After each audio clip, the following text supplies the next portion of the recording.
Hello again. We're going to talk about mortgage foreclosures again. And by now we've talked to thousands of people across the country, homeowners who got caught up in this crisis. And out of that talk, I have to tell you there's one thing that never made sense to me.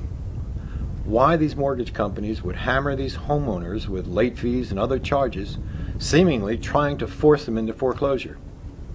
Why would they do that? Well, today our investigator, Angie Moreski, provides some insight.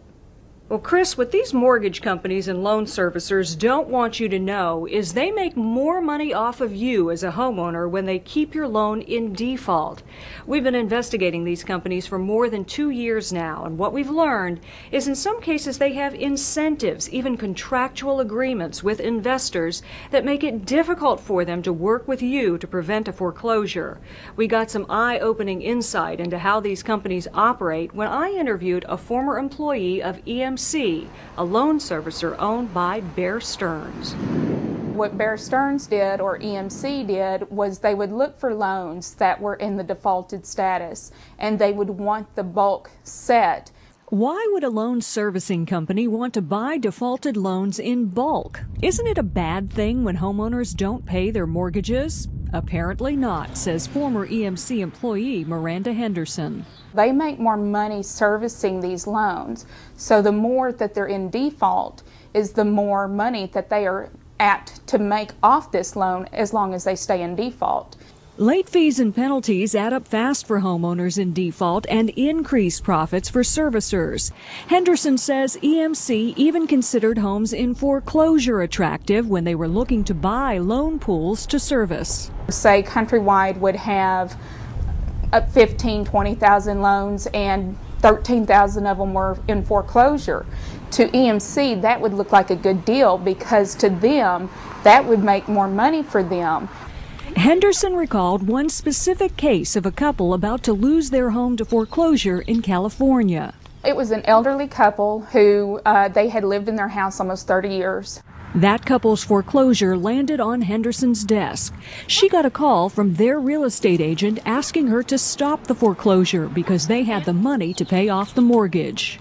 I documented it in our system that we were going to withhold the foreclosure sale for 24 hours. Stopping that foreclosure sale got her in big trouble because the home was worth a lot more in resale than the couple owed on the mortgage. I got called into the office with my supervisor and with the director of foreclosure saying, we were watching this loan, you shouldn't have done this, we lost a lot of money, don't do that again. Henderson says the investor's interests seem to come first above the homeowners. $100 going once. The faster we could get the foreclosure to move, the better. Bear Stearns was happy about it because the investors would actually make money that way because we had a contract saying that we would foreclose within this amount of time on these particular properties, and if we didn't do that, then the investors got a kickback because we were not meeting our legal agreement with the investors. So you actually had quotas to meet to foreclose on properties? Yes. Henderson thought her job was to help homeowners, but says it became clear that was not the case, even when she thought the company was in the wrong. We would have 3 or 4 late fees that I thought that should be waived, and it would take me several months just to try and get those late fees waived, and it was a very difficult process. A difficult process, she says, penalized employees who tried to help people. We had stats we needed to meet, so if the process was lengthy, maybe we wouldn't take the time and the handling necessary in order to do the loan correctly. Loan servicers count on many homeowners to pay late fees and penalties, even if they are unfair, just to save their home. It was not worth it. To me, I'm there to service, I'm there to help. I'm not there to just take your home away from you. So contrary to conventional wisdom, loans in default are in fact money makers for loan servicers.